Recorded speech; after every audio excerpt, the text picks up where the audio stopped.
اس نے کہا پلیز اپنا نام تو بتا دیں۔ میرا نام علیزہ ہے۔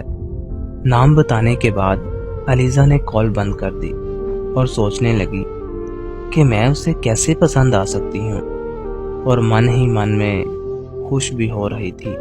اپنی ماں کے مرنے کے بعد وہ پہلی بار اتنی خوش ہوئی تھی، ورنہ وہ اداس ہی رہتی تھی۔ گھر کے سارے کام کر کے اپنے کمرے میں بند ہو جایا کرتی تھی۔ اپنی ماں کے مرنے سے پہلے وہ ایک شہزادی کی طرح اپنی زندگی گزارا کرتی تھی۔ اپنی ماں کی بہت لاڈلی بیٹی تھی۔ اس کی ایک بھابھی بھی تھی جو اچھی بھی تھی اور نہیں بھی۔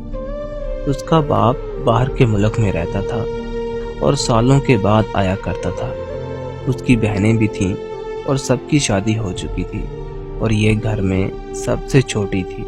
وہ گھر کے سارے کام ختم کرنے کے بعد اپنے کمرے میں چلی جاتی اور عدنان سے کال پر بات کرتی اور اپنے دل کا حال سناتی۔ اس طرح وہ روز اس کے ساتھ بات کرنے لگی، اور روز بات کرنے کی وجہ سے علیزہ کو عدنان کی عادت ہونے لگی اور وہ اس کو پیار کرنے لگی۔ تو ایک دن اس نے عدنان سے کہا کہ مجھے تم سے پیار ہو گیا ہے، تو عدنان نے بھی ہاں کر دی۔ اس طرح وہ روز بات کرتے۔ علیزہ بہت زیادہ خوش رہنے لگی۔ عدنان کو ملنے سے پہلے وہ بہت زیادہ اداس رہا کرتی تھی، اور عدنان اس کو ملنے بھی آیا کرتا تھا اور وہ اس کے لیے گفٹ بھی لایا کرتا تھا۔ وہ یہ سب دیکھ کر بہت خوش ہو جاتی کہ عدنان اس کا کتنا خیال رکھتا ہے۔ اس طرح کچھ مہینے گزر جانے کے بعد ایک دن عدنان کا نمبر بزی تھا۔ پہلے تو ایسا کبھی نہیں ہوا تھا۔ کچھ دیر کے بعد عدنان نے علیزہ کو کال کی۔ سوری، وہ دوست کی کال آئی تھی تو اس لیے میرا نمبر بزی تھا۔ علیزہ نے کہا کوئی بات نہیں، لیکن یہ اس کا روز کا معمول بن گیا۔ علیزہ بہت پریشان ہو گئی کہ وہ میرے ساتھ ایسا کیوں کر رہا ہے۔ دراصل وہ اپنی کزن ہانیہ سے بات کرتا تھا اور وہ اس کے ساتھ شادی بھی کرنا چاہتا تھا، اور اس کی ماں بھی یہی چاہتی تھی۔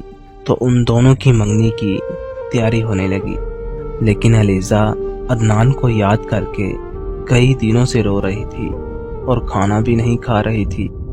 علیزہ تو عدنان کو اپنا سب کچھ مان چکی تھی، لیکن عدنان اس کے ساتھ تو ٹائم پاس کر رہا تھا، اور علیزہ سے پہلے اس نے کئی اور لڑکیوں کے ساتھ بھی ایسا کیا تھا۔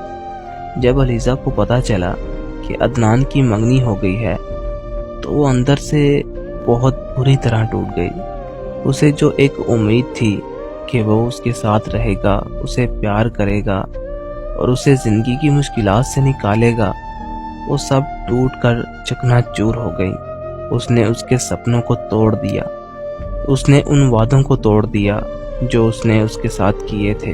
زندگی کی مشکلات تو پہلے ہی بہت زیادہ تھی، اور اوپر سے وہ انسان بھی اسے دھوکہ دے گیا جسے وہ اپنا سب کچھ مان چکی تھی۔ کچھ دنوں کے بعد اس کی منگنی ہو گئی اور وہ بہت خوش تھا۔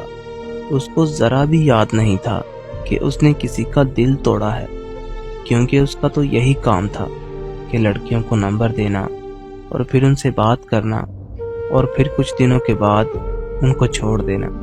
کچھ مہینوں کے بعد عدنان کی شادی کی تیاریاں ہونے لگیں، اور علیزہ کو اس بات کا پتہ چل گیا تو علیزہ غم اور غصے میں نڈال اپنے گھر سے باہر چلی جاتی ہے، اور اسے اس بات کا علم نہیں ہوتا کہ اس کے یہ قدم کتنی بڑی مصیبت بن سکتے ہیں۔